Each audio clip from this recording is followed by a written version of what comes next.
अस्सलाम वालेकुम नाज़रीन। प्यारे नाज़रीन, अगर आपसे किसी ने पूछ लिया कि इस दुनिया में सबसे पहले हज किसने किया तो शायद आप ना बता पाएं, लेकिन इस वीडियो को देखने के बाद यकीनन आप जान जाएंगे कि इस दुनिया में सबसे पहले हज किसने किया। नाज़रीन, अगर आप इस बारे में जानना चाहते हैं तो इस वीडियो को आखिर तक ज़रूर देखिएगा, और साथ ही साथ अगर आप हमारे चैनल पर नए हैं तो वीडियो को लाइक करने के साथ साथ चैनल को सब्सक्राइब भी ज़रूर कर लीजिएगा। तो चलिए नाज़रीन शुरू करते हैं। नाज़रीन, सऊदी अरब के मक्का शहर में काबा शरीफ की तामीर तो आदम अलैहिस्सलाम के दौर में ही हो चुकी है। रिवायतों में आता है कि जब अल्लाह ने आदम अलैहिस्सलाम को जन्नत से निकालकर इस ज़मीन में भेजा तो आदम अलैहिस्सलाम ने अल्लाह के हुक्म से पहाड़ों से पत्थर ला लाकर खाना काबा की तामीर की। लेकिन उसके हज़ारों साल बाद जब हज़रत नूह अलैहिस्सलाम के ज़माने में जो भयंकर तूफ़ान आया था, उस तूफ़ान में काबा शरीफ का ढांचा भी ढह गया था, मगर उस तूफ़ान में भी खाने काबा की बुनियाद बाकी रही। नाज़रीन, उसके बाद यानी कि आज से तकरीबन 4000 साल पहले मक्का शरीफ में कोई भी नहीं रहता था। फिर हज़रत इब्राहीम अलैहिस्सलाम अल्लाह ताला के हुक्म से अपनी बीवी हज़रत हाजरा और बेटे हज़रत इस्माइल अलैहिस्सलाम को लेकर रवाना हो गए और इस मकाम पर पहुँचे जहाँ अब मक्का वाक़ई है। यहाँ ना कोई इमारत थी और ना पानी था और ना यहाँ कोई रहता था। दरख्तों के नाम पर सिर्फ बबूल वगैरह की झाड़ियाँ थी। हज़रत इब्राहीम अलैहिस्सलाम ने बीवी बच्चे दोनों को यहाँ बिठा दिया, एक मशकिज़ा पानी का और खजूरें पास रख दी, और फिर आप अलैहिस्सलाम शाम की तरफ चले गए।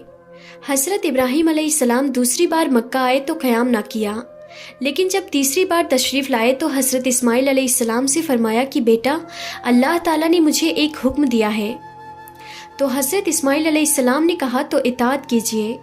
हज़रत इब्राहीम अलैहिस्सलाम ने कहा, अल्लाह ताला ने मुझे हुक्म दिया है कि यहाँ एक घर बनाओ। घर की तामीर शुरू हुई।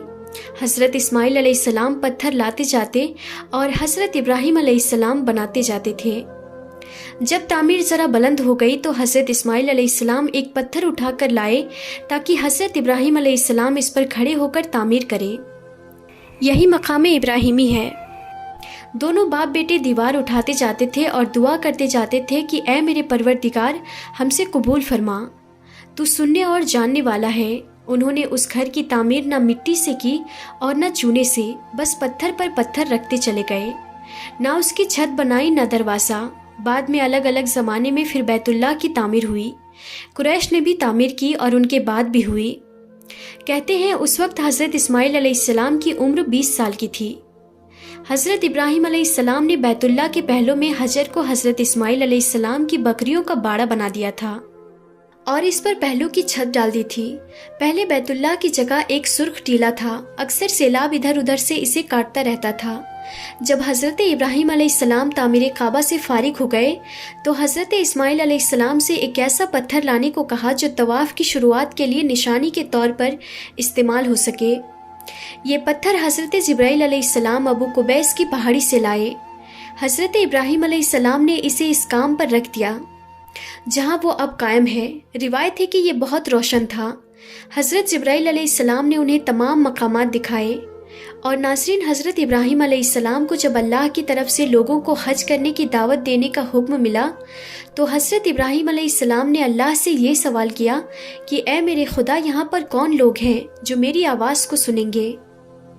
तो फिर अल्लाह ताला ने फरमाया कि ऐ इब्राहीम, आवाज़ देना तुम्हारा काम है और लोगों तक उस आवाज़ को पहुँचाना मेरा काम है। नाज़रीन, उसके बाद हज़रत इब्राहीम अलैहिस्सलाम अबू कुबैस पहाड़ी पर चढ़कर एक बड़े से पत्थर पर खड़े हुए और लोगों में हज करने का ऐलान किया कि ऐ लोगों, अल्लाह ताला ने एक घर बनाया है और तुम पर हज फर्ज किया है, लिहाजा तुम अपने परवरदिगार की आवाज़ पर लब्बैक कहो। तो अल्लाह ने हज़रत इब्राहीम अलैहिस्सलाम की उस आवाज़ को इतना बुलंद कर दिया कि उस आवाज़ को दुनिया के हर इंसान ने सुना। यहाँ तक कि पेड़ पौधों को भी वो आवाज़ सुनाई दी, जिसकी वजह से पहाड़ और पेड़ पौधों में भी ये ख्वाहिश हो गई कि वो भी अल्लाह के इस पाक घर की ज़ियारत करें। अल्लाह ताला ने हज़रत इब्राहीम अलैहिस्सलाम को ये हुक्म दिया कि वो इस घर को रुकू और सजदा करने वालों के लिए पाक साफ रखे। उलमाए किराम के मुताबिक हज़रत इब्राहीम अलैहिस्सलाम के इस ऐलान के बाद से हज की शुरुआत हुई और सबसे पहला हज हज़रत इब्राहीम अलैहिस्सलाम ने ही किया। ताहिरुल करवी, जिनके इस किताब को अब्दुस समद सारन ने उर्दू में मुंतकिल किया है, لکھتے ہیں کہ حضرت عباس کے روایت کے مطابق رسول اللہ صلی اللہ تعالیٰ علیہ وسلم نے فرمایا، اللہ کے اس گھر پر ہر دن رات میں اللہ کی 120 رحمتیں نازل ہوتی ہے، 60 طواف کرنے والوں کے لیے، 40 نمازیوں کے لیے اور 20 اللہ کے گھر کو دیکھنے والوں کے لیے۔ حضرت حسان بن عطیہ فرماتے ہیں کہ ہم نے رسول اللہ صلی اللہ تعالیٰ علیہ وسلم کی اس قول پر غور کیا، معلوم ہوا کہ یہ سب رحمتیں در حقیقت طواف کرنے والے کے لیے ہے، کہ وہ طواف کرتا ہے، نماز بھی پڑھتا ہے اور کعبہ کی طرف دیکھتا بھی ہے۔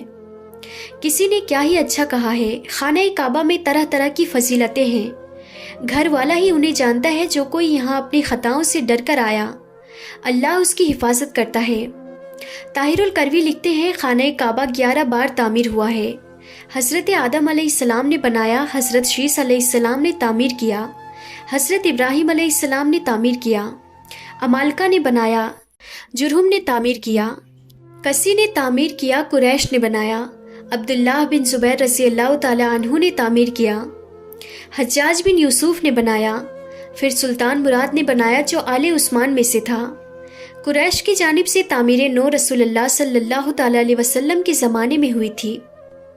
قریش نے تعمیر کے لیے جو حلال مال جمع کیا تھا وہ کافی نہیں تھا، اس لیے حجر کی طرف 6 ہاتھ ایک بالشت جگہ کم کر دی گئی تھی۔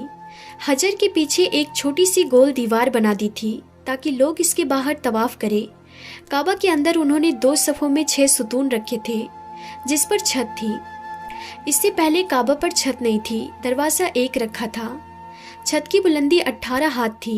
حضرت عبداللہ بن زبیر رضی اللہ تعالیٰ عنہ کی تعمیر بیت اللہ کے بارے میں طاہر الکروی بتاتے ہیں، انہوں نے 3 دن تک استخرہ کرنے کے بعد کعبہ کو بالکل زمین کے برابر کر دیا اور حضرت ابراہیم علیہ السلام کی بنیاد کو بھی کھدوایا تو دیکھا کہ وہ 6 ہاتھ اور ایک بالشت حضرت اسماعیل میں داخل ہے، لہٰذا آپ نے انہی بنیادوں پر تعمیر کی۔ ایسا انہوں نے حضرت عائشہ رضی اللہ تعالیٰ عنہ کی ایک حدیث کی بنا پر کیا۔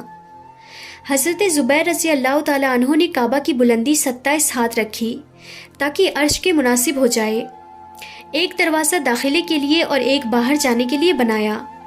دونوں دروازے سطح زمین کے برابر تھے، ہر دروازے کی لمبائی 11 تھی اور 2 پٹ تھے۔ آپ نے کعبہ کے 4 ستون بنائے، آپ کے زمانے میں یہ چاروں ستون چومے جاتے تھے۔ آپ نے رکن شامی کی جانب ایک زینہ اوپر جانے کے لیے بنایا تھا اور اسے سونے سے مزین کیا تھا۔ چھت پر پرنالہ رکھا تھا جو حجر میں گرتا تھا۔ اس دن کعبہ شریف کی تعمیر مکمل ہوئی۔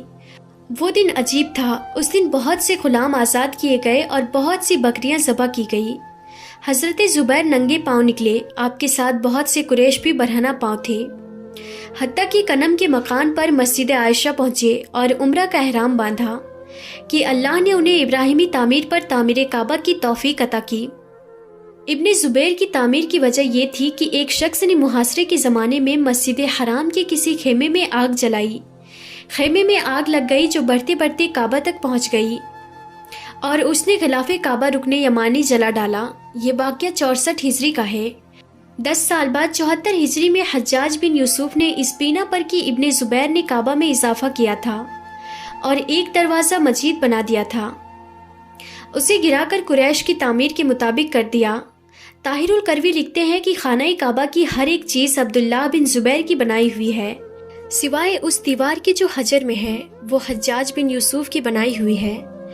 اسی طرح مشرق کے دروازے کی چوکھٹ اور وہ اندرونی سیڑھی جو کعبہ کی چھت تک جاتی ہے، عثمانی سلطان مراد رابع کے زمانے میں 19 شعبان 1039 ہجری کو صبح 8 بجے مکہ اور اس کے اطراف میں شدید بارش ہوئی۔ بارش سے سیلاب حرم شریف میں داخل ہو گیا اور کعبہ شریف کے دروازے کی چوکھٹ سے بھی بلند ہو گیا۔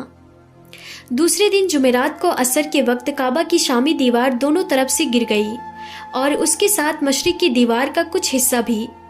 مغربی دیوار بھی دونوں طرف چھٹے حصے کے بقدر گر گئی، چھت کا کچھ حصہ بھی گر گیا۔ چنانچہ سلطان مراد نے دوبارہ کعبہ کی تعمیر کا حکم دیا۔ 1 سال میں یہ تعمیر مکمل ہوئی، اس طرح جس طرح حجاج بن یوسف نے بنوائی تھی۔ سلطان مراد کی تعمیر ہمارے اس دور تک باقی ہے۔ دعا ہے اے رب کریم، مولا تمام امت مسلمہ کو حج جیسا عظیم فریضہ ادا کرنے کی توفیق عطا فرما، آمین یا رب العالمین۔